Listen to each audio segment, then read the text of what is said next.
থেকে ভোট দিচ্ছে সরকারকে এবারও তাই এটাই বলবো যে প্রত্যেকটা দল সবাই লড়াই করছে নিজের দলকে জেতানোর জন্য। তাদের কর্মীরা তাদের সবাইকে শুভেচ্ছা। কারণ আজকে আমার যেহেতু দুটো ফেস, ফেস 1 হয়ে গেছে, ফেস 2 বিগেস্ট ফেস্টিভ্যাল বলছি। আমি বলবো যে সবাই যেন এই গণতান্ত্রিক অধিকারটা ইউজ করে এবং একটা ভালো সরকার, একটা ভালো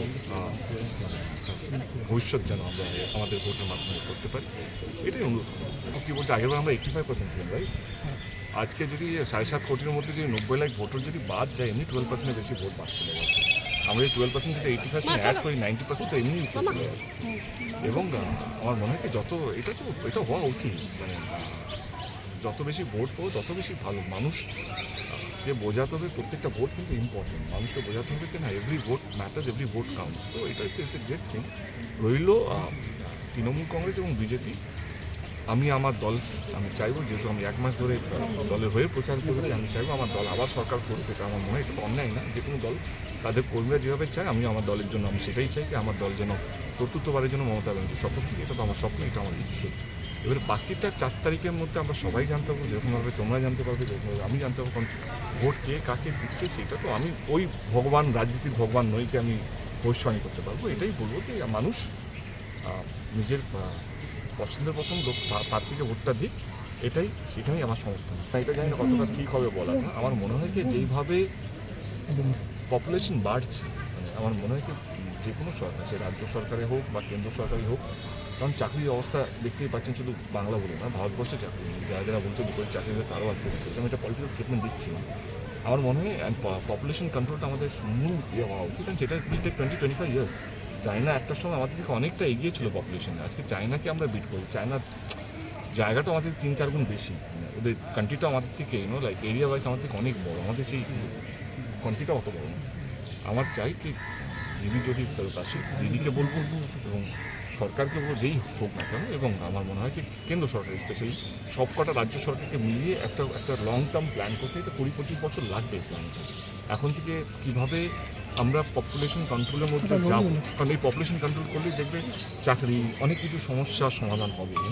তো আমার মনে হয় কি পপুলেশন কন্ট্রোলটা এখন আমাদের মূল বিষয় হওয়া উচিত। It will take 10-20 years. মানে এটা আজকে বললে 1 বছরের মধ্যে হবে না। এটা ঘাটার মাস্টার প্ল্যানের মতো নয় যে 5 বছর প্ল্যান। ইট উইল টেক 20-25 ইয়ার্স একটা রোড ম্যাপ।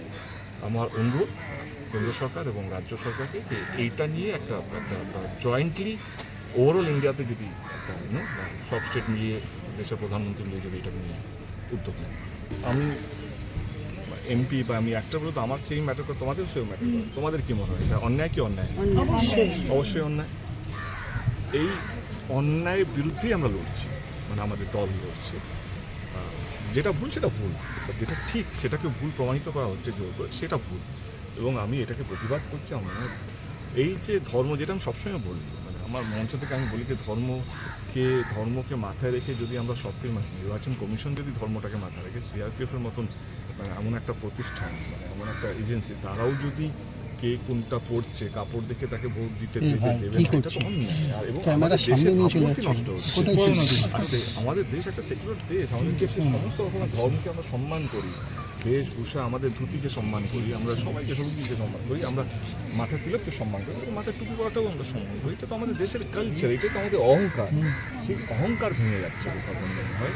একটা অন্য একটা ভাবমূর্তি যাদের কাছে আমরা এক্সপেক্ট করি না। একটা ঠিক আছে, পলিটিক্যাল লিডাররা বলছে, বাবার ঠাকুরের নাম নিচ্ছে, এ করছে, ও করছে, ঠিক আছে, কিন্তু এরকম একটা প্রতিষ্ঠান, এরকম একটা সিআরপিএফের মতন বা এজেন্সিসগুলো যার উপরে দেশ ভরসা করে, তখন প্রধানমন্ত্রী বা মুখ্যমন্ত্রী আসবে আর যাবে, এটা থেকে যাবে, এরাই থেকে যাবে।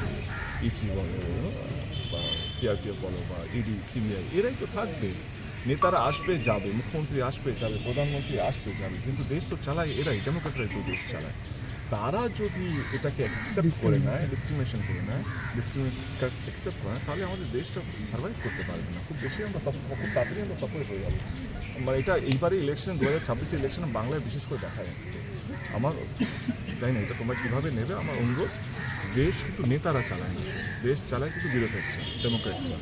তারা যদি দেশটাকে এইভাবে ধর্মকে নিয়ে ভাগ করে না, দেশে যেই নেতা আসুক না কেন, সে দিদি থেকে আসুক বা দাদা থেকে আসুক, বিজেপি থেকে আসুক বা তৃণমূল আসুক, দেশটা কিন্তু খুব একটা খারাপ দিকে যাচ্ছে।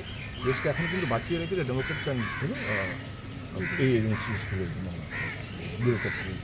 তো ফোর্থ পিলার অফ স্ট্রেংথ, মানে পিলার অফ ডেমোক্রেসি যেটা আছে সেটা কিন্তু মেন পিলার।